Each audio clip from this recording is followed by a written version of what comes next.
Disclaimer: this is a fictional dramatization created for artistic, emotional, and educational storytelling purposes.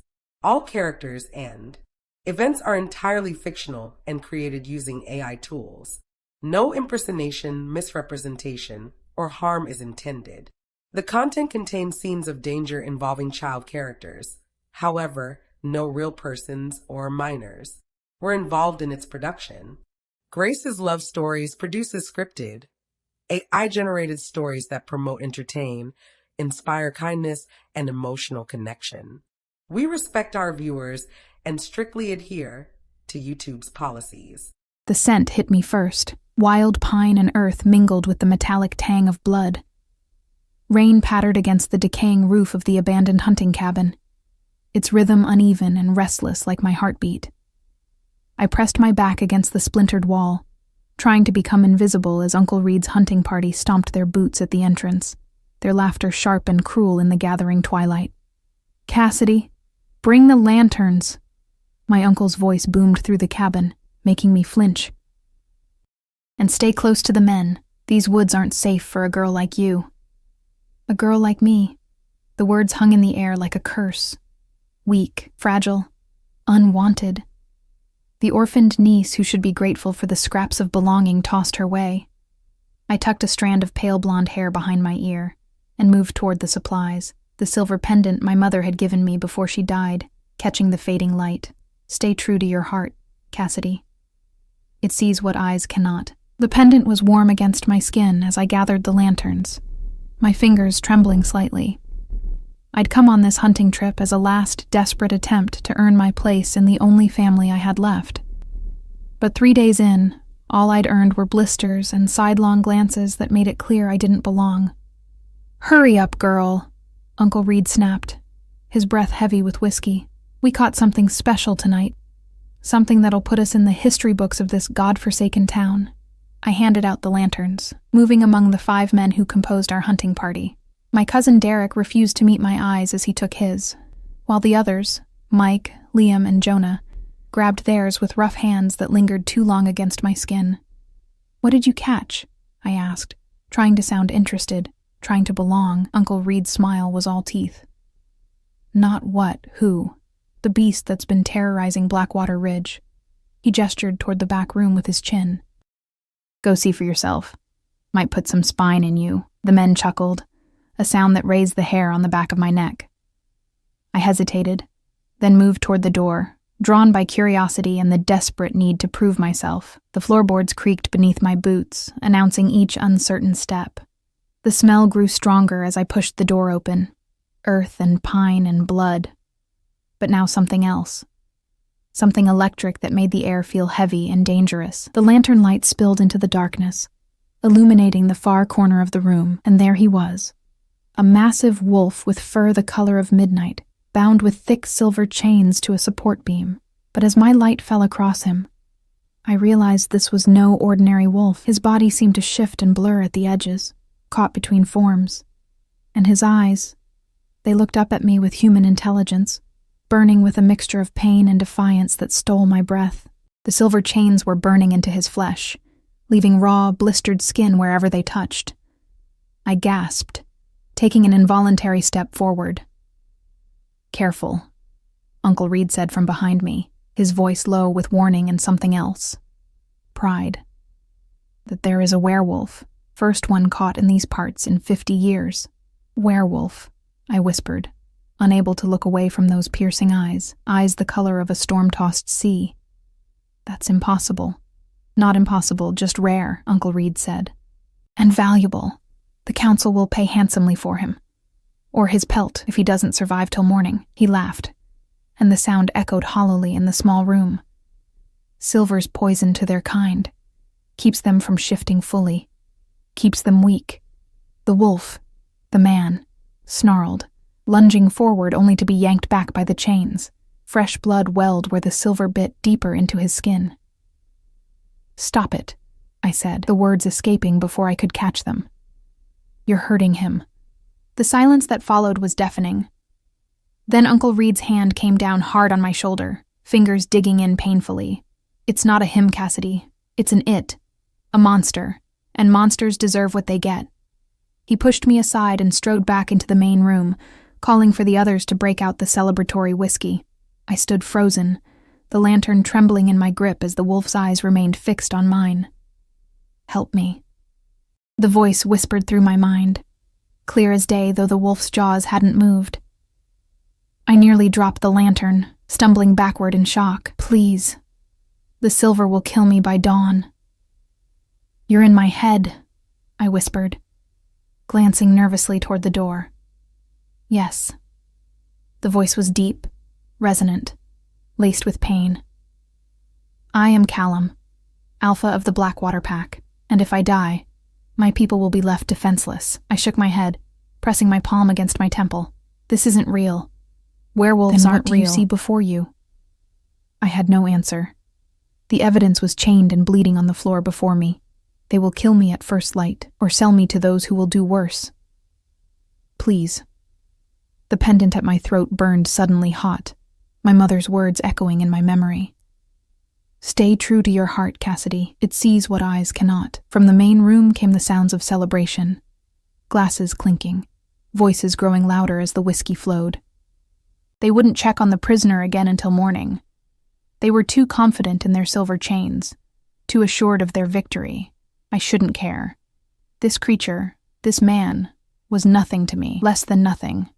A monster from stories meant to frighten children, and yet the cruelty of the silver burning into his flesh, the intelligence and pain in those storm-gray eyes, the desperate plea in that deep voice that had somehow reached into my mind, it all tugged at something within me, something that had always set me apart. An empathy too keen, a heart too soft for the harsh world of Blackwater Ridge. Before I could second-guess myself, I set the lantern down and approached him, moving slowly, my hands raised to show I meant no harm. Up close, his size was even more intimidating, his shoulders broader than any man I'd known, his presence filling the small room despite his bound state. "If I help you," I whispered, "do you swear not to hurt me, not to hurt them?"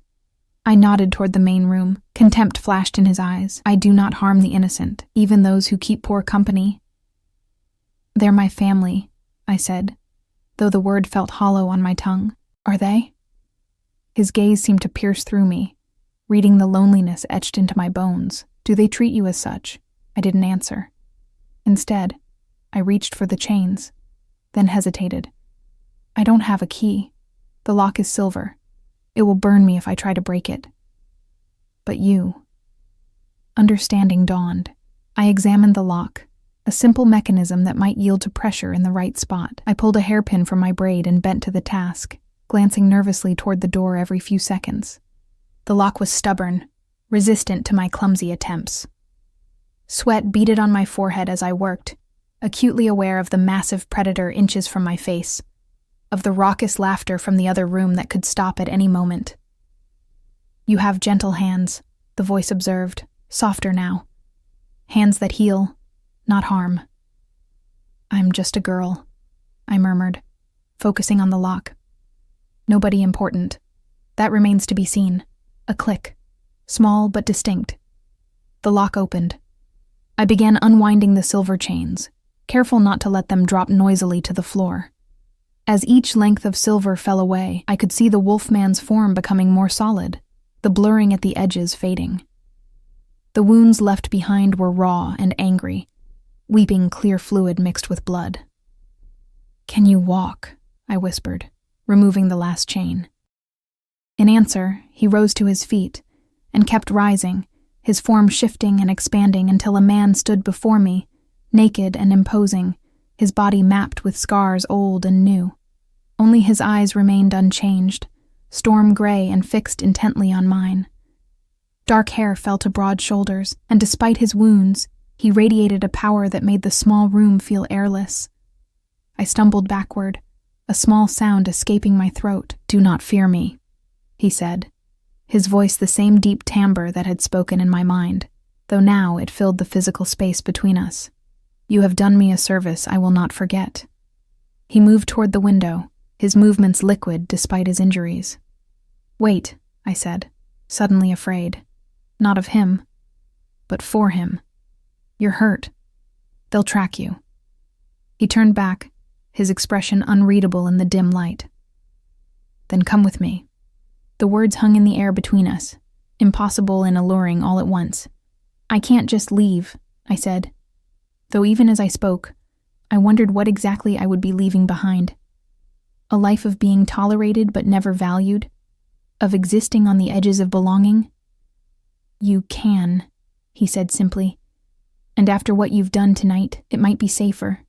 He glanced meaningfully toward the main room. They will not forgive the betrayal. As if summoned by his words, a shout came from the doorway. What the hell? I whirled to find my cousin Derek standing there, his face contorted with shock and rage, the whiskey bottle slipping from his fingers to shatter on the floor. Cassidy, get away from it, he yelled, reaching for the hunting knife at his belt. Everything happened at once. Derek lunged forward. Callum moved with inhuman speed, placing himself between us, and I, acting on instinct alone, grabbed the lantern and hurled it at the dry wooden wall. Fire bloomed instantly, hungry flames leaping up the ancient timbers. Derek stumbled backward with a curse as smoke billowed through the room. In the chaos, a strong arm wrapped around my waist, and suddenly I was airborne, crashing through the window in a shower of glass and splintered wood, clasped tightly against a chest that rumbled with a growl that was anything but human. We hit the ground running, or rather, he ran, carrying me as if I weighed nothing, plunging into the dark forest as shouts and confusion erupted behind us. The cold night air whipped tears from my eyes, or perhaps I was simply crying, the enormity of what I'd just done crashing over me in waves. I had freed a werewolf. I had set fire to my uncle's hunting cabin. I had fled with a creature from legends. There was no going back. I can't, I gasped, the words torn away by the speed of our flight. You can, Callum replied, his voice steady despite our pace. And you will. The forest blurred around us as he ran, following paths invisible to human eyes. Putting distance between us and the hunters who would soon be in pursuit, I should have been terrified. Instead, pressed against the solid warmth of his chest, listening to the strong, steady beat of his heart, I felt something unfamiliar bloom within me. Not safety. The night was too wild, our flight too desperate for that, not comfort. His grip was too tight, the future too uncertain. No. What I felt was something both simpler and more profound. Freedom. Dawn found us deep in the forest, in a place where the trees grew so dense that they filtered the early morning light into dappled patterns on the moss-covered ground. Callum had finally stopped running, setting me down beside a small spring that bubbled up between ancient stones covered in emerald lichen. My legs trembled beneath me, unused to the wild flight through the darkness, and I sank down onto a fallen log, trying to catch my breath and my bearings. Drink, Callum commanded, gesturing to the spring. The water here is pure. It will strengthen you. I hesitated, then cupped my hands and dipped them into the icy water, bringing it to my lips. It tasted of minerals and something else, something vital and ancient that seemed to course through my veins, chasing away some of the bone-deep exhaustion. Where are we? I asked, my voice hoarse from the smoke in the night air. Deep in Blackwater territory, my territory. Callum stood a few paces away, his posture alert as he scanned the forest around us. Sometime during the night, he had shifted partially back to human form, though his movement still carried the fluid grace of the wolf. He had also acquired clothing, a pair of worn jeans that hung low on his hips, leaving his torso bare. In the morning light, I could see the full extent of the damage the silver chains had wrought. Angry red welts crisscrossed his arms and chest, the skin blistered and raw. Your wounds, I said, rising instinctively. They need to be treated. He glanced down at his injuries with detachment. They will heal. Our kind recovers quickly. Not from silver, I said, remembering my uncle's words. Silver is poison to you. A flicker of surprise crossed his features. You know our ways? I shook my head. No, just what my uncle said. The mention of Uncle Reed sent a fresh wave of panic through me. They'll be looking for us. For me. I burned down the cabin. I helped you escape. The reality of what I'd done crashed over me anew. God, what have I done? I can never go back. Would you want to? Callum asked, his voice deceptively soft. Return to those who valued you so little? I looked up at him, startled by the insight. They're my family, the only one I have left. Family is more than blood, he said, and something in his tone suggested he knew this truth intimately. Family protects, values, cherishes. He stepped closer, those storm-gray eyes searching mine. Did they do any of those things for you, Cassidy? My name on his lips sent an unexpected shiver down my spine. I looked away, unable to hold his gaze or answer his question honestly. The truth was too raw, too close to the surface after the night's events. We should keep moving, I said instead.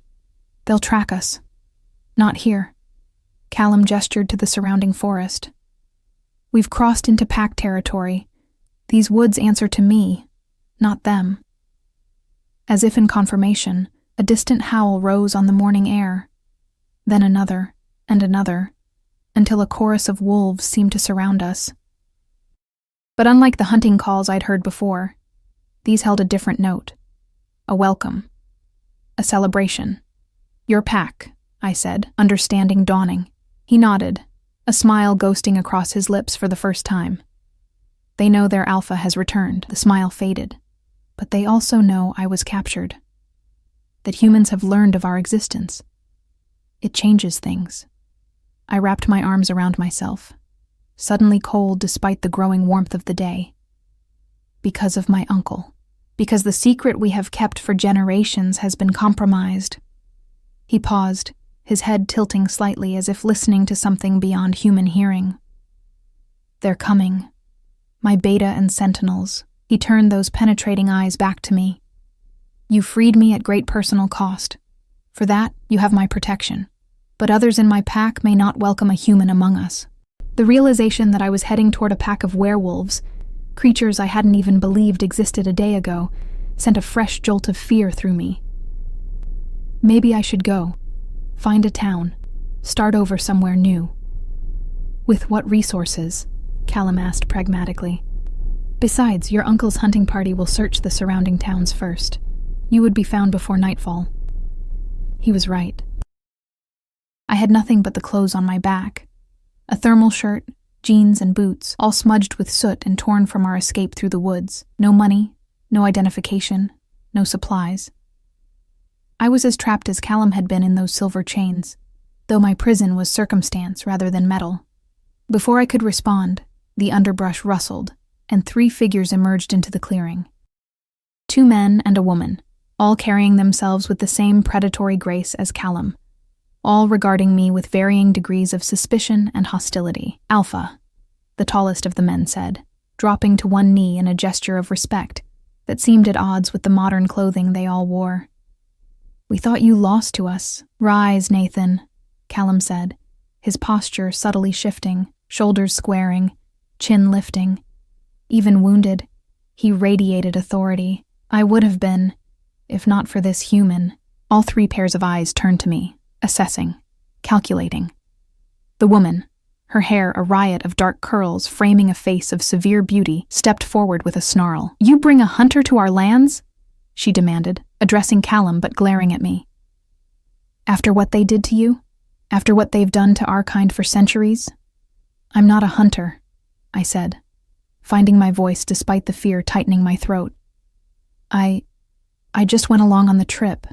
I didn't know what they were hunting. And yet you wear their scent, the woman said, her nose wrinkling in disgust. You carry their blood in your veins. Enough, Sarah, Callum said, his voice quiet but brooking no argument. She freed me when she could have left me to die. She burned bridges with her own kind to save mine. She is under my protection. A tense silence followed his words.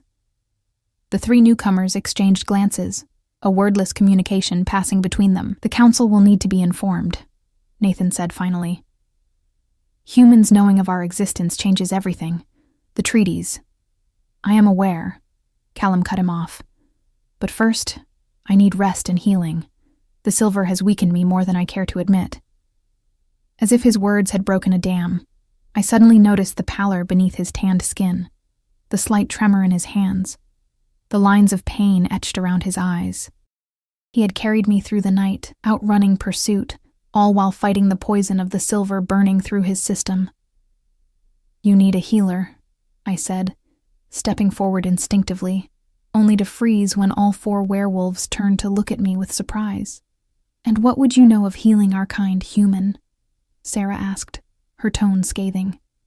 I lifted my chin. "I know those wounds need cleaning. I know the silver needs to be drawn out. I know infection doesn't care what species you are." I turned to Callum. "I worked at the clinic in town. I'm not a doctor, but I have some training. Let me help you. It's the least I can do after you saved me." Callum studied me for a long moment, then nodded slowly. "Very well. Though our healer will have the final say." Nathan made a sound of protest, but Callum silenced him with a look. "She comes with us. That is final." With that decree, we set off deeper into the forest. The 3 werewolves formed a loose perimeter around Callum and me, alert to any sign of pursuit or threat. I walked beside Callum, acutely aware of his presence, of the occasional brush of his arm against mine when the path narrowed. Though he hid it well, I could tell each step cost him. The silver was taking its toll. "How much further?" I asked quietly, after we had walked for nearly an hour. "Not far," he replied, his voice tight with pain. "Our settlement lies in the heart of the forest, hidden from human paths and eyes." "Settlement?" I expected. "I don't know, caves or dens." A ghost of a smile touched his lips. "We are not savages, Cassidy. We have homes, businesses, lives. We simply choose to live them away from human scrutiny." I felt my cheeks warm with embarrassment. "I'm sorry. This is all so new to me. Yesterday, werewolves were just stories. And today?" he asked, those storm-gray eyes searching mine again. "Today, I'm walking with one," I said simply. "Today, everything I thought I knew has changed." He nodded, seeming satisfied with my answer. Change can be frightening. It can also be necessary, transformative. He glanced at me sidelong, like a girl breaking silver chains in the dead of night. Before I could respond, we crested a small rise, and I stopped short, my breath catching in my throat. Below us, nestled in a hidden valley, lay what could only be described as a small town.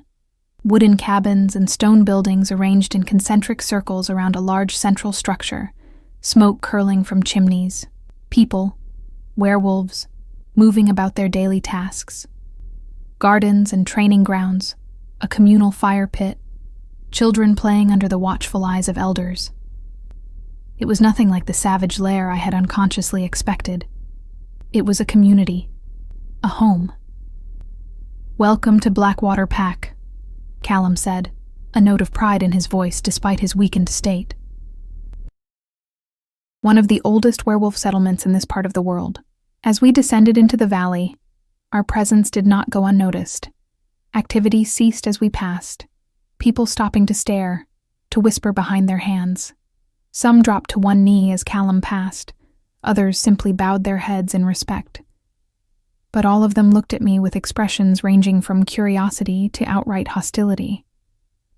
"They're afraid of me," I murmured, shrinking closer to Callum unconsciously. "They fear what you represent," he corrected. "Humans who know of our existence have historically meant one thing: hunters. Death." We approached the central building, a structure of stone and timber that rose 2 stories high, its design somehow both rustic and elegant. Guards flanked the entrance, their posture stiffening as they saw me. "Alpha," one began, clearly about to protest my presence. "She is with me," Callum said, his tone leaving no room for argument. "Send for Elena." My quarters immediately. The guards exchanged glances but obeyed, one disappearing inside while the other held the door for us. As we crossed the threshold, Callum stumbled slightly, his composure finally cracking. Without thinking, I slipped under his arm, taking some of his weight. He stiffened for a moment, then allowed the support, his arm heavy but not unwelcome across my shoulders. "Second floor," he murmured, and I helped him navigate the wooden staircase that curved along one wall of what appeared to be a great hall. Curious eyes followed our progress, whispers rippling in our wake. Callum's quarters occupied most of the second floor, a spacious suite with high windows that let in dappled forest light. A massive bed dominated one wall, covered in furs and woven blankets. Bookshelves lined another, filled with volumes both ancient and modern. It was the space of a leader, but also of a scholar, a man of both action and thought. I helped him to a leather couch near a cold fireplace, easing him down as gently as I could. Up close, I could see the silver poisoning spreading beneath his skin, faint gray lines radiating outward from the wounds, like toxic rivers through his veins. "It's getting worse," I said, unable to keep the concern from my voice. "Where's your healer?" As if summoned by my words, the door opened, and a woman entered, older, with silver streaking her auburn hair, her movements deliberate and assured. She carried a basket of supplies, her sharp eyes taking in the scene before her. Her alpha wounded on the couch, a strange human hovering anxiously nearby. "Silver burns," she said, her tone clinical as she set her basket down and approached Callum. "Deep ones. You're lucky to be alive." "Luck had little to do with it," Callum replied, his eyes flicking to me. "Elena, this is Cassidy. She freed me from hunters who had bound me with silver chains." Elena's eyebrows rose as she turned to study me more carefully. "Did she now?" She glanced back at Callum. "And you brought her here." "She has nowhere else to go," Callum said simply, "and the hunters will be looking for her as well as me." Elena nodded slowly, then gestured for me to step aside. "Well, Cassidy, since you've already shown a penchant for helping werewolves in distress, perhaps you'd like to assist me now. These wounds need cleaning before I can apply the poultice to draw out the silver." Surprised but grateful for the inclusion, I nodded and moved to wash my hands in a basin near the window. As the morning sunlight caught the water, turning it to liquid gold, I glanced out at the settlement below. At this hidden world I had stumbled into. At these people who existed in secret alongside humanity. I had freed a wolf from silver chains, and in doing so, I had freed myself from chains I hadn't even recognized were binding me. Invisible chains of expectation and rejection, of never quite belonging. What I didn't know yet was what this newfound freedom would cost. Or what new bonds might form in the broken places of the old. "Hold him steady," Elena instructed, her voice calm despite the tension filling the room. "This next part will hurt." I braced my hands against Callum's shoulders, feeling the coiled strength beneath my palms. The fever heat of his skin. We had spent the last hour cleaning his wounds, washing away dried blood and forest debris.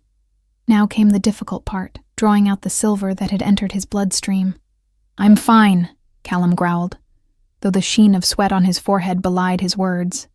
His eyes met mine, storm gray and intense. "Do what you must, Elena." The healer nodded and began applying a thick, greenish paste to the worst of the burns, a mixture of herbs and minerals that filled the room with an earthy, medicinal scent. The moment it touched his skin, Callum's body went rigid, a hiss escaping through clenched teeth. His hand shot out, fingers wrapping around my wrist in a grip that was just shy of painful. "Breathe through it," I murmured, the words coming instinctively. "Focus on my voice, the pain will pass." His eyes locked onto mine, pupils dilated with pain, but he nodded almost imperceptibly. I continued speaking softly, words of reassurance and distraction, while Elena worked methodically, covering each wound with the poultice, then wrapping it with strips of clean linen. "You have a healer's touch," Elena observed, glancing up at me. "And a steady hand under pressure." "I worked at the town clinic," I explained, still keeping my gaze on Callum. "Mostly reception and filing, but I helped with basic procedures sometimes." Elena's tone was noncommittal, but I sensed her reassessing me. "Well, your uncle's loss is our gain, it seems." At the mention of Uncle Reed, a fresh wave of anxiety washed over me. "They'll be looking for me. For us. I burned down the cabin when we escaped." "Good," Elena said briskly. "Fire cleanses. It will have destroyed most traces of Callum's presence, and yours." She finished the last bandage and began packing away her supplies. "The hunters will search. Yes, but they won't find this place. We've remained hidden for centuries for good reason. They know werewolves exist now," I pointed out. "They'll come with more men, with silver weapons." "Let them try," Callum said, his voice rough but stronger than before. The poultice was working already. Color was returning to his face. Our pack is strong, and now we are warned. The council must be informed, Elena said, echoing Nathan's earlier concern. This changes things, Callum. The treaties. I know. He cut her off, easing himself to a more upright position. Call a meeting for tonight. I'll be strong enough by then. Elena looked like she wanted to object, but nodded instead. Rest until then. I'll return in a few hours to change the bandages. She turned to me. You should rest as well, girl. You look dead on your feet. Only then did I realize how exhausted I truly was. The adrenaline of the night's escape, the long forest trek, and the intensity of treating Callum's wounds had drained me completely. Now that the immediate crisis had passed, my body was demanding respite. There's a washroom through there, Callum said, nodding toward a door in the corner, and clean clothes in the chest by the window. They belong to... He paused, something flickering across his features too quickly to read. They'll fit you well enough. Elena gathered her supplies and departed with a final stern look at both of us, leaving us alone in the suddenly quiet room. The silence stretched between us, filled with unspoken questions, and the weight of decisions made in the dark of night that now had to be faced in the harsh light of day. I should go, I said finally, rising from where I'd been kneeling beside the couch. Let you rest. Stay, Callum said, and though his voice was soft, it carried the unmistakable ring of command. Then, perhaps sensing my resistance to being ordered, he added, Please. You're safer here, under my direct protection. Some in the pack will be unhappy about your presence. I thought of Sarah's hostile glare, of the whispers and stares that had followed us through the settlement. I don't want to cause trouble for you. You saved my life, he replied simply. Any trouble is a small price to pay. Too tired to argue further, I nodded and moved toward the washroom. It was smaller than I expected, but well appointed. A clawfoot tub, a sink with running water, towels that smelled of sunshine and pine. They had modern amenities here, I realized with surprise, electricity, plumbing. This hidden community was far from primitive. I stripped off my smoke-stained, forest-torn clothes and stepped into the tub, allowing the hot water to soak away the physical remnants of the past 24 hours. If only the emotional aftermath could be so easily cleansed. As I washed, the reality of my situation settled over me like a heavy cloak. I had no home to return to, no job, no possessions beyond what I wore. I had cut myself off from the only family I had known since my parents' death a decade ago. And for what? For a stranger. For a creature I hadn't believed existed until yesterday. The silver pendant my mother had given me, the only thing I had left of her, still hung around my neck, warm against my skin. Stay true to your heart, Cassidy. It sees what eyes cannot. Had my heart seen something in Callum that my eyes had missed? Some connection? Some reason that had compelled me to risk everything to free him? Or had it simply been basic humanity? The unwillingness to watch another being suffer needlessly? I didn't know. And the not knowing was terrifying. After washing, I found the chest Callum had mentioned and selected a simple outfit. A soft gray t-shirt and black leggings that fit surprisingly well. Whose clothes were these? I wondered again. A past lover's? A pack member's? It felt strange to don the garments of someone connected to this world I knew nothing about, yet had irrevocably bound myself to through my actions. When I emerged from the washroom, I found Callum had moved from the couch to the bed, propped up against a mountain of pillows, a leather-bound book open in his lap. The bandages stood out starkly white against his tanned skin, but his eyes were clearer. The lines of pain around them softened. Better? He asked, setting the book aside. I nodded, suddenly self-conscious under his steady gaze. Thank you for the clothes. They suit you, he observed. Then, perhaps sensing my unasked question, he added, They belong to my sister Leah. She isn't with us anymore. I'm sorry, I said, the simple words inadequate for the grief I glimpsed behind his carefully neutral expression. It was long ago, he replied. She would approve of them being used rather than gathering dust. I perched awkwardly on the edge of a chair near the bed, unsure what to do with myself in this strange new reality. Callum watched me, his expression thoughtful. You have questions, he said finally. Ask them. Where to begin? There were so many things I didn't understand, so many impossibilities that had become my new reality. How long have werewolves existed? I asked, starting with the most basic. As long as humans, he replied. Perhaps longer. The first shift is lost to history, but we have existed alongside humanity from the beginning, sometimes known, more often hidden. And Blackwater Pack? How long have you been here? This settlement has stood for 3 centuries, though the pack itself is older. My family has led for 7 generations. I absorbed this, trying to reconcile the modern man before me with centuries of hidden history. And you're the alpha. What does that mean exactly? A smile touched his lips. It means I lead. I protect. I make decisions for the good of the pack. Like bringing home a human? I asked wryly. Like recognizing a debt owed, he corrected, and honoring it, regardless of consequences. The weight of his gaze made me look away. What will happen now? With me here? With hunters knowing about you?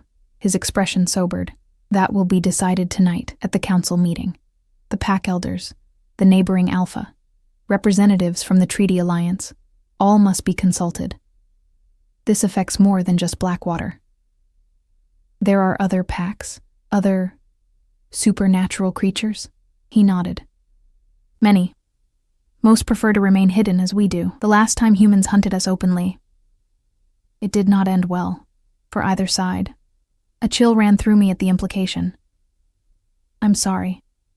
For what my uncle did, for what humans have done. You are not responsible for the actions of your entire species, Callum said, his voice gentle. Just as I hope you will not hold me accountable for every tale of werewolves hunting humans in the night.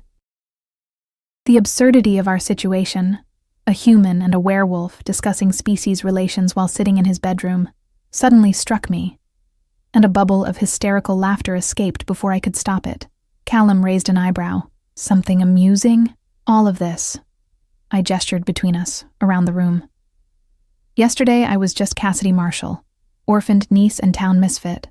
Today I trailed off, unsure how to define what I was now. Today you're still Cassidy Marshall, he said quietly. But perhaps you're discovering that you're more than you were allowed to be in that other life. His words struck a chord deep within me, touching on a truth I hadn't fully acknowledged.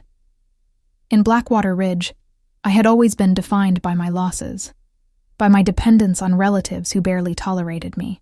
I had made myself small to fit into the space they allocated, grateful for scraps of belonging. Yet in one night, I had made a decision that revealed a strength I hadn't known I possessed. I had acted according to my own moral compass, consequences be damned.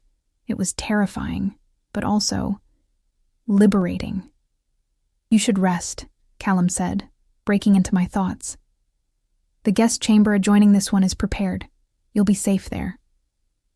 I nodded and rose, suddenly aware of the bone-deep exhaustion pulling at me. At the door to the adjoining room, I paused and looked back. Thank you.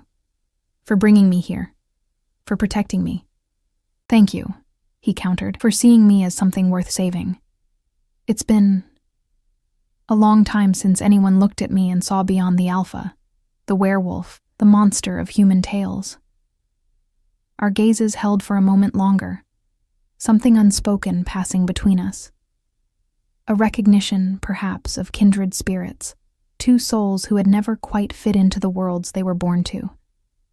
Then I slipped through the door and collapsed onto the bed, surrendering to exhaustion. I dreamed of forests and moonlight, of silver chains and storm-gray eyes, of running, not away from something, but toward it, toward freedom, toward belonging. When I woke, twilight was painting the room in shades of lavender and gold. For a disorienting moment, I couldn't remember where I was. The bed was too soft, the air too fresh with pine and wildflowers instead of my aunt's cloying potpourri. Then memory rushed back, and I sat up abruptly, heart pounding. A soft knock came at the door connecting my room to Callum's. Cassidy, are you awake? Yes, I called, running fingers through my tangled blonde hair in a futile attempt to tame it. Come in. The door opened to reveal Callum, and I barely suppressed a gasp. Gone was the wounded, vulnerable man I had helped tend.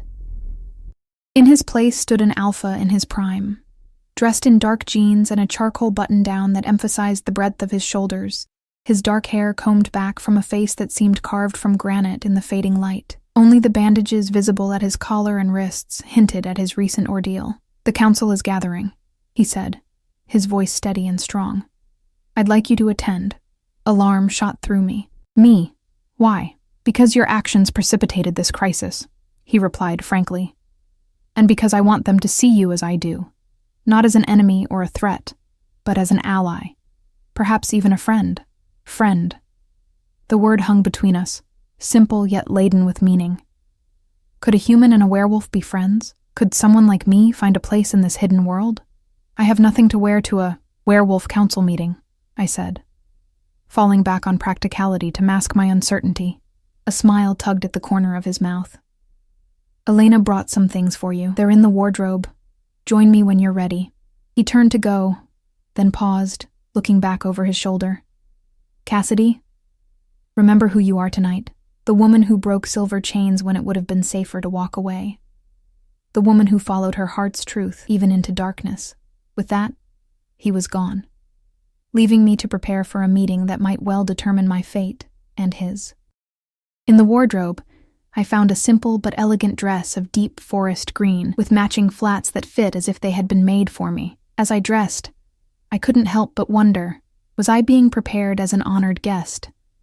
Or dressed for judgment? Either way, I decided, smoothing the dress over my hips and touching my mother's pendant for courage. I would face it with my head held high. I had made my choice in that hunting cabin.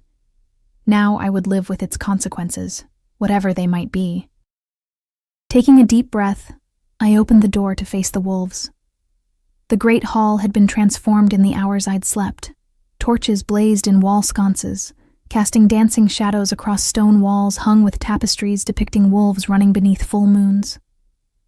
A massive circular table dominated the center of the room, carved from a single ancient tree, its surface polished to a gleaming finish by generations of hands. Around it sat 12 people, men and women of varying ages, all with that same predatory grace I was beginning to recognize as the hallmark of their kind. Conversation ceased the moment Callum and I appeared at the top of the stairs. All eyes turned to us, expressions ranging from curiosity to barely concealed hostility. I fought the urge to shrink behind him, instead lifting my chin and meeting their gazes steadily. Though my heart hammered against my ribs, "The Alpha approaches," announced a white-haired man standing near the table. "And his guest." The hesitation before the word guest was slight but unmistakable. I was an intruder here, an anomaly. The air in the room seemed to thicken with tension as we descended the stairs. Callum moved with fluid confidence, his hand resting lightly at the small of my back, guiding me. Though the gesture appeared casual, I understood its significance. He was publicly declaring his protection. I was under his wing, untouchable. "Esteemed council," Callum said, his voice resonating through the hall. "Thank you for gathering on such short notice. As you've no doubt heard, there have been developments that concern us all." "Developments is putting it mildly," said a woman with silver-streaked black hair, her aristocratic features set in a severe expression. "You were captured by hunters, Callum, with silver, the first breach of security in 50 years. And yet here I stand, Vera," Callum replied evenly, "thanks to Cassidy Marshall." He gestured to me, who not only freed me at great personal risk, but also burned the evidence of my presence and fled with me, severing all ties to her human life. All eyes turned to me with renewed interest. The weight of their combined gaze made me feel like a specimen under glass. "She knows of our existence now," said a younger man, leaning forward with his elbows on the table. "One human knowing leads to others. It always does." "Not necessarily, Gabriel," countered Elena, whom I was surprised to see seated at the table. "The girl has shown remarkable loyalty already, and she has nowhere to return to. Her own kind would punish her for aiding Callum's escape. So we're meant to adopt a stray human out of pity?" Sarah's voice cut through the room like a blade.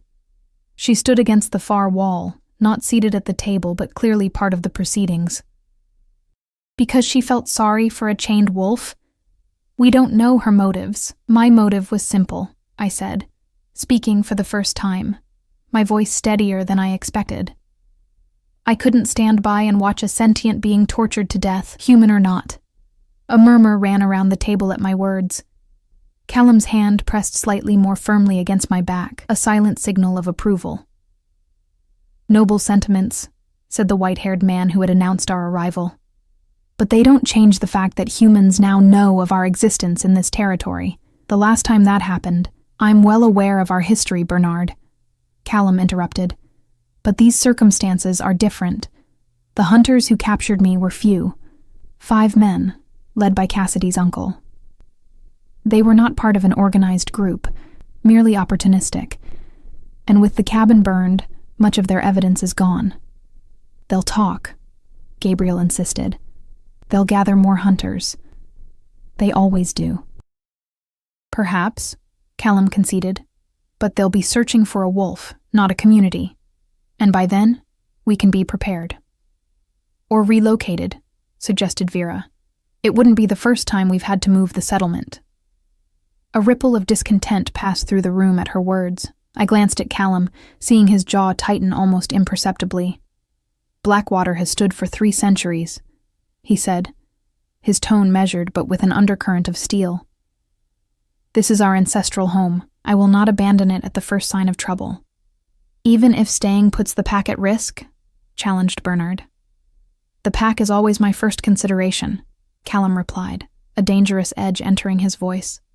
The atmosphere in the room shifted, charged suddenly with an energy I could feel prickling along my skin, which is why I've called not just our council, but representatives from the neighboring territories as well. As if on cue, the great wooden doors at the far end of the hall swung open. A group of newcomers entered, 3 men and 2 women, all carrying themselves with the same confidence as Callum. The leader, a tall man with copper hair and piercing amber eyes, surveyed the room before nodding respectfully to Callum. "Alpha Blackwater," he said, his voice carrying a slight accent I couldn't place. "We came as soon as we received your message."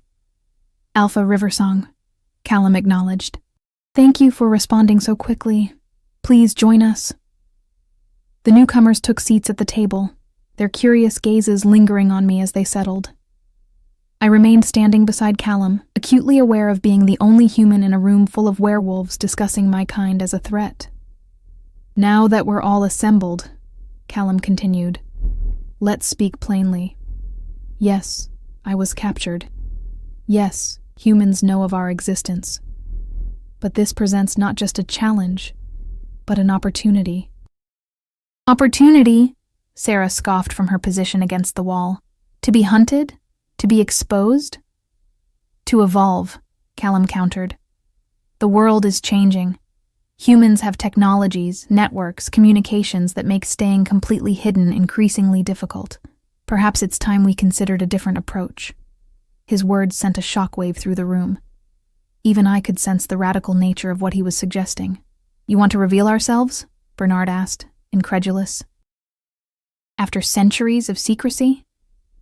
"Not wholesale revelation," Callum clarified, "but perhaps selective transparency, controlled contact, beginning with trusted individuals who could serve as bridges between our worlds." His eyes flicked briefly to me, and understanding dawned. That was why he wanted me here, not just to defend my actions, but as a potential first step in a new direction for his people. "It would never work," Gabriel said flatly. "Humans fear what they don't understand. And fear leads to violence." "Not always," I said, unable to stay silent. All eyes turned to me again. Yes, some humans would react with fear, but others would adapt, accept. History is full of moments when people have embraced the different, the new, the previously unknown. "Pretty words," Sarah dismissed. "But your own uncle was ready to skin Callum for profit. Are we supposed to believe he's the exception, not the rule?" I met her hostile gaze steadily. "My uncle is a bitter, cruel man who taught me nothing but what not to become. He doesn't represent all of humanity, just as I'm sure the worst of your kind doesn't represent all werewolves." A heavy silence followed my words. Then, unexpectedly, Alpha Riversong laughed, a warm, rich sound that broke the tension. "She has spirit, you're human." he said to Callum, approval evident in his tone. And she's not wrong. There have always been humans who accepted our kind, even protected us. They've simply been few and far between, and often met unfortunate ends for their trouble, added one of the women who had arrived with Riversong, her expression solemn. Which is why any change would need to be gradual, controlled, Callum said, beginning with establishing stronger ties between the packs so that we stand united whatever comes. The discussion shifted then, becoming more strategic, talk of reinforcing boundaries, establishing new patrol patterns, creating emergency evacuation plans. I listened, fascinated by this glimpse into the complex politics and practicalities of werewolf society. They were so organized, so cohesive, so human, in many ways, despite their dual nature. As the meeting continued, I found myself studying Callum. In this setting, surrounded by his peers and subordinates, he was transformed.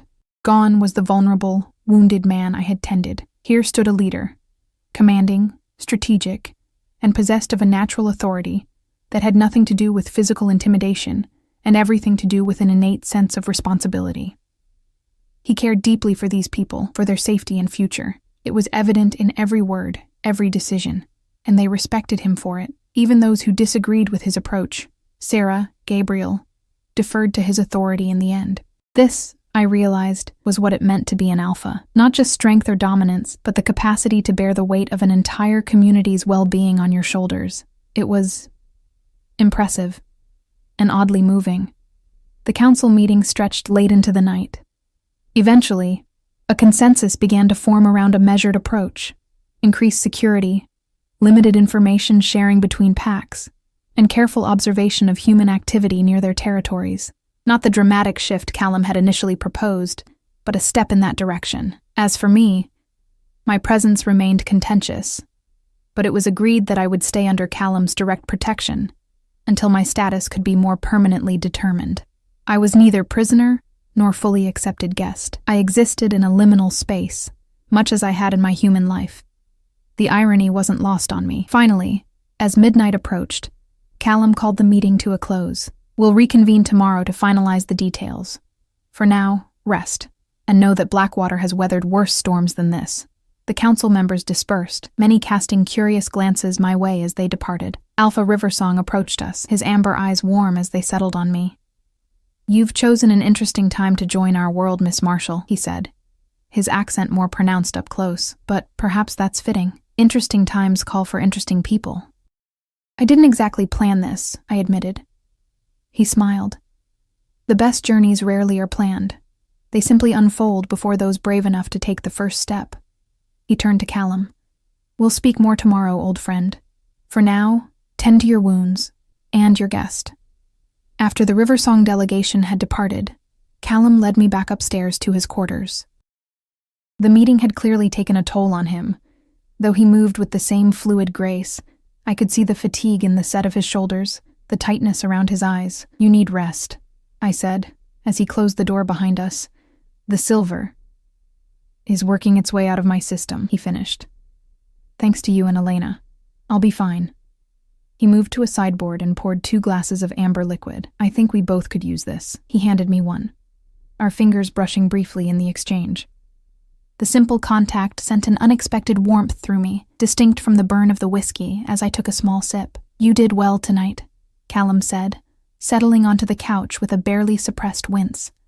"Many humans would have cowered before a room full of werewolves. You stood your ground." I shrugged, taking the chair opposite him. "I've had practice being the outsider.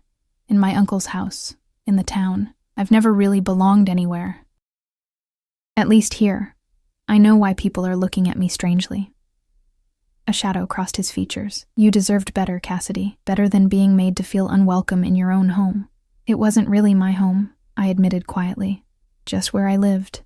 "There's a difference," he agreed, swirling the whiskey in his glass thoughtfully. "Home is more than walls and a roof. It's belonging, security, acceptance, like you have here," I observed. "Despite the disagreements in the council, they all respect you, trust you. Trust is earned," he said simply. "Through consistency, Through putting the needs of the pack above personal desires, a wry smile touched his lips. Though I'm testing that trust by bringing you here. I'm sorry for causing trouble, I said, guilt twisting in my stomach. Don't be, he replied, leaning forward, his eyes intent on mine. What you did took extraordinary courage. Most people, human or werewolf, live their entire lives without making a fraction of the difference you made in one night. His praise warmed me more than the whiskey. I just did what felt right. That's rarer than you think. He set his glass aside, his expression turning more serious. Cassidy, there's something I need to tell you. Something I didn't share with the council yet. A knot of anxiety formed in my stomach. What is it? When you freed me from those silver chains. He paused, seeming to search for words. Something happened. Something I've never experienced before. I waited, pulse quickening inexplicably. There's a phenomenon among our kind, he continued, rare, almost mythical. A recognition. A bond that forms instantly, transcending rational thought. We call it the Luna bond. Luna. Like the moon. He nodded. Like the moon that calls to our wolves, that pulls at our very nature. A Luna is the alpha's mate, his equal, his balance, the one soul that complements his perfectly. The implications of his words began to dawn on me, sending a wave of disbelief washing through me. You're not saying, I felt it the moment you broke those chains, he said softly. A connection I can't explain, as if a part of me that had been sleeping suddenly woke. I stood abruptly, nearly spilling my drink. That's impossible. I'm human. You're a werewolf. We met yesterday. I know how it sounds, he said, rising to his feet as well, moving toward me with that fluid grace that seemed effortless despite his injuries. I didn't believe in the Luna bond myself. Thought it was just a story told to young wolves, a romantic myth. It has to be something else, I insisted, taking an involuntary step backward. Gratitude, the trauma of capture, the silver affecting your mind, it's none of those things, he said with quiet certainty. I've lived over a century, Cassidy. I know my own mind, my own wolf. A century? I repeated, latching onto the detail as my mind reeled. You're over 100 years old? A smile flickered across his face. Werewolves age differently than humans. But that's beside the point.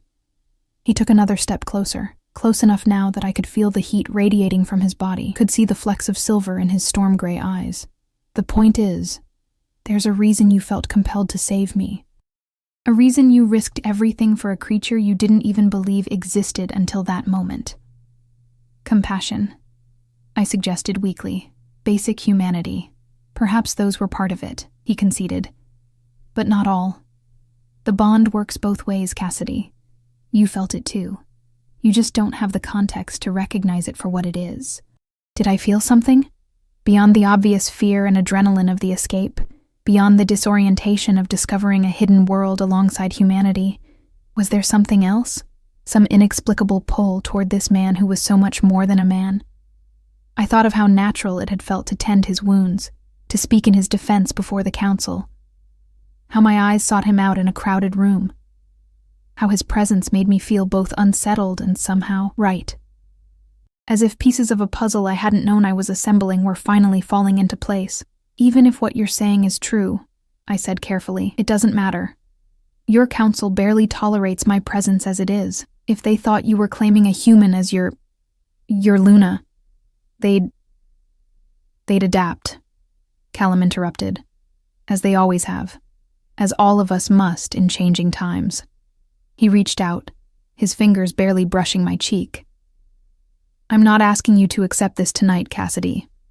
Only to consider the possibility, to stay open to what you might feel, beyond the fear and confusion of your new circumstances. His touch was electric, sending currents of warmth cascading through me. I should step away, I thought dimly. This was too much, too fast, too impossible. And yet I found myself leaning almost imperceptibly into his palm, my body making a decision my mind wasn't ready to acknowledge. A sharp knock at the door broke the moment. We stepped apart as Callum called. Enter. Nathan appeared in the doorway, his expression grim. Alpha, we have a situation. Scouts have reported movement at the eastern boundary. Humans. Armed. The peaceful bubble that had enveloped us burst instantly. Callum's demeanor shifted, the leader replacing the man in the span of a heartbeat. How many? He asked, already moving toward the door. At least a dozen. They have dogs. Silver. They're searching in a grid pattern. Ice formed in my veins. My uncle, I whispered. He's brought reinforcements. Callum turned back to me, his expression hardened by necessity, but his eyes still soft when they met mine. Stay here. You'll be safe.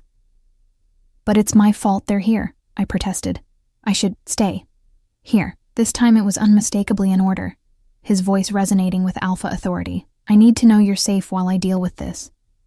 Before I could argue further, he was gone, Nathan at his heels, leaving me alone with the remnants of our unfinished conversation and a growing sense of dread. My uncle was hunting us, and this time, he'd come prepared. I lasted exactly 7 minutes alone in Callum's quarters before the guilt and anxiety became unbearable. This was my fault. My uncle was here because of me, endangering an entire community that had existed in peaceful secrecy for centuries. I couldn't just hide while others faced the consequences of my actions. Decision made, I slipped from the room and made my way down the back stairs I'd noticed earlier. The settlement was in controlled chaos. Wolves shifting forms, guards taking positions, families being moved to central buildings. No one paid attention to a lone human girl moving against the flow, keeping to the shadows. I had no plan beyond finding Callum, but instinct pulled me toward the eastern boundary. The forest was dark, but the moon provided enough light for me to follow the narrow path that led away from the settlement. The sounds of the night surrounded me, rustling leaves, distant howls, the occasional snap of a twig that made my heart stutter. I'd gone perhaps half a mile when a hand clamped over my mouth from behind. I struggled, terror flooding my system, until a familiar voice whispered in my ear. "Are you trying to get yourself killed?" Sarah hissed, releasing me and spinning me to face her. Her dark eyes flashed with anger in the moonlight. "The Alpha ordered you to stay put.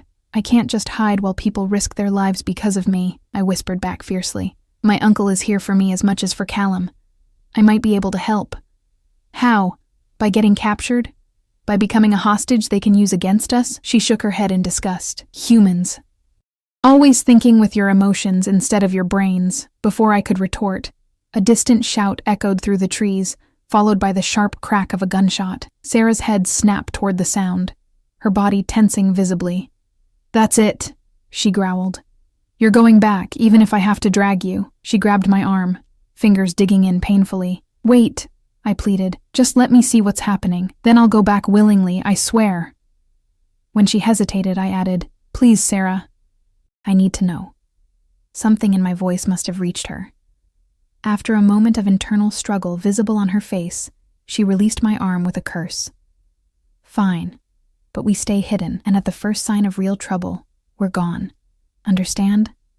I nodded gratefully, and she led me forward through the trees with silent grace, following paths invisible to my human eyes. We moved deeper into the forest, toward the source of the commotion. Finally, Sarah pulled me down behind a thick stand of bushes, and we peered through the foliage at the scene unfolding in a small clearing ahead. My breath caught painfully in my throat. Uncle Reed stood at the center of a group of armed men, at least 15 of them, more than Nathan had reported. They had high-powered rifles, hunting dogs straining at leashes, and what looked like silver-tipped spears. This wasn't just a search party, it was an extermination squad. Across from them stood Callum, flanked by Nathan, Elena, and several other wolves in human form. His posture was relaxed, almost casual, but I could see the coiled tension beneath the surface. "You're trespassing on private property," Callum was saying, his voice carrying clearly in the night air. "I'm going to have to ask you to leave." Uncle Reed spat on the ground. "Drop the act. We know what you are, what all of you are." He gestured with his rifle, monsters hiding in human skin. "The only monsters I see are the ones who chained a sentient being and tortured him for sport," Callum replied evenly. "But I'm willing to overlook that transgression if you leave now and don't return." A harsh laugh escaped my uncle's throat. You hear that, boys? The animal wants to negotiate. He stepped forward, his weathered face contorted with hatred. We're not leaving without the girl, my niece. The one you kidnapped. Beside me, I felt Sarah tense in surprise. I hadn't told her the leader of the hunting party was my relative. No one was kidnapped, Callum said. And no one will be taken against their will from these woods tonight. That's a promise. A promise from a beast means nothing, Uncle Reed snarled. Cassidy! He shouted suddenly, making me flinch. Cassidy, if you can hear me, run! We're here to save you. Save me? The absurdity of it would have made me laugh if the situation weren't so dire. The only person I'd ever needed saving from was him. Last chance, Callum said, his voice hardening. Leave now, while you still can. In response, Uncle Reed raised his rifle. I'll ask one more time. Where is my niece? What happened next unfolded so quickly that my human eyes could barely track it. One moment Callum was standing there. The next he was a blur of motion. There was a snarl, a scream, and suddenly Uncle Reed was on his back, his rifle 10 feet away, and Callum was above him, still human, but with something wild and dangerous in his eyes that made him look nothing like a man. I'm done asking nicely, Callum growled, and the sound raised the hair on my arms. Take your men and go. Now. Or none of you leave these woods alive. The other hunters raised their weapons, dogs barking frantically, but they hesitated to fire with their leader pinned. Reed's a fool, Sarah whispered beside me. He's facing not just our alpha, but a man defending his Luna. Even if he doesn't realize it yet. Her words sent a shiver through me that had nothing to do with the night air. Luna, the alpha's mate. The impossible bond Callum had tried to explain before we were interrupted. Was it real? Was that why I felt so drawn to him, so invested in his safety, despite having known him for barely 2 days? A movement at the edge of the clearing caught my eye. While all attention was focused on Callum and my uncle, I spotted a figure creeping through the underbrush with a raised rifle. My cousin Derek, taking aim at Callum's back. Without thinking, I burst from our hiding place, Sarah's startled curse following me as I ran into the clearing. Callum! Behind you! I screamed. Every head whipped toward me. Derek's finger tightened on the trigger. Time seemed to slow as I realized I wouldn't reach Callum in time, couldn't stop what was about to happen. Then something extraordinary occurred. The silver pendant at my throat, my mother's final gift, suddenly blazed with light so intense it illuminated the entire clearing. A shockwave of energy pulsed outward from it, sending Derek and the nearest hunters stumbling backward. The rifle discharged harmlessly into the air. The clearing fell into stunned silence. I stood frozen, my hand at my throat, feeling the pendant still warm against my skin. Cassidy, Uncle Reed breathed, staring at me with a mixture of shock and something that looked almost like fear. What have you done? What have you become? The same thing I've always been, I replied, finding my voice. Someone you never bothered to truly see. I moved to Callum's side, facing my uncle and the men who had hunted us. The pack members had closed ranks around us, a wall of protection. I'm here by choice, I told Uncle Reed, my voice steady despite the adrenaline coursing through me. These people have shown me more acceptance in 2 days than you have in 10 years. They're not the monsters here. They've bewitched you, Uncle Reed insisted, scrambling to his feet. That's what their kind does. Tricks the mind. I laughed, a sound free of humor. The only trick was believing I needed your approval to have value. I'm done with that life, Uncle. Done with being invisible. Done with being less. I took Callum's hand, feeling the strength in his fingers as they intertwined with mine. Go home. Tell whatever story helps you sleep at night, but know this. If you ever come hunting here again, you'll find more than you bargained for. Something in my voice, in my stance, in the pendant still glowing softly at my throat, gave him pause. He looked from me to Callum, then to the werewolves surrounding us, their eyes reflecting the moonlight with an eerie glow. This isn't over, he said finally, but there was uncertainty in his tone now. Come on, boys. We're outnumbered tonight. Uncle Reed, I called as he turned to go. He paused, looking back at me over his shoulder. Tell Aunt Marian I'm sorry for the worry I've caused her. but not for the choice I've made." He didn't respond, just gestured for his men to retreat.